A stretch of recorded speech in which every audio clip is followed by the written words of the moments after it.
Sudan में जुल्म करने वाला कोई यहूदी नहीं, कोई हिंदू नहीं, बल्कि मुसलमान है। सूडान में रहने वाले अरब मुसलमानों का मानना है कि अफ्रीकी मुसलमानों को वहां से चले जाना चाहिए क्योंकि वो मुसलमान ही नहीं। वैसे तो सूडान में 2023 से भी युद्ध चल रहा है और ये जंग अरब के ही दो सुन्नी गुटों के बीच चल रही है जो पहले दोस्त थे, आरएसएफ और एसएफ। इन दोनों ने मिलकर ही 2019 में सूडान की तानाशाह सरकार उमर अल-बशीर को हटा दिया था और सूडान के लोगों से वादा किया था कि वोटिंग से सरकार बनेगी, पर अपने किए वादे से पीछे हट गए और अब ये दोनों गुट देश की सत्ता हथियाने के लिए लड़ रहे हैं क्योंकि सूडान में गोल्ड यानी सोने के खदाने हैं।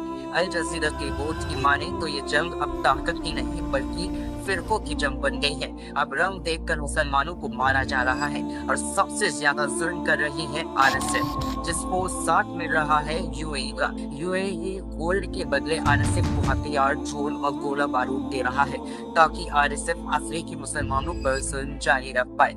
आरएसएफ कहता है कि सूडान सिर्फ अरब के मुसलमानों का है, न कि अफ्रीकी मुसलमानों का। वहीं दूसरी तरफ एसएफ इन अफ्रीकी मुसलमानों का साथ दे रहा है। एसएफ कहता है कि अफ्रीकी मुसलमानों को भी जीने का हक है।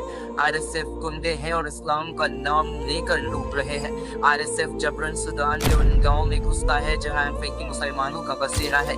वहाँ आरएसएफ गांव जलाते हैं, सोना, जमीन और मवेशी लूटते हैं, औरतों का मिलकर रेप करते हैं और फिर वीडियो बनाकर कहते हैं कि रेप करना उनका हक है।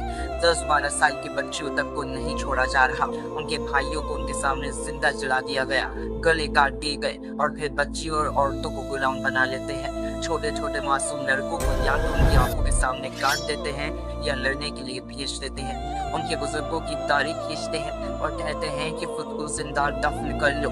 हर रोज जुल्म की इंतहा पार हो रही है। अब तक हजारों लोग मौत के घाट उतारे जा चुके हैं और तकरीबन 1.5 करोड़ लोग बेघर हो गए।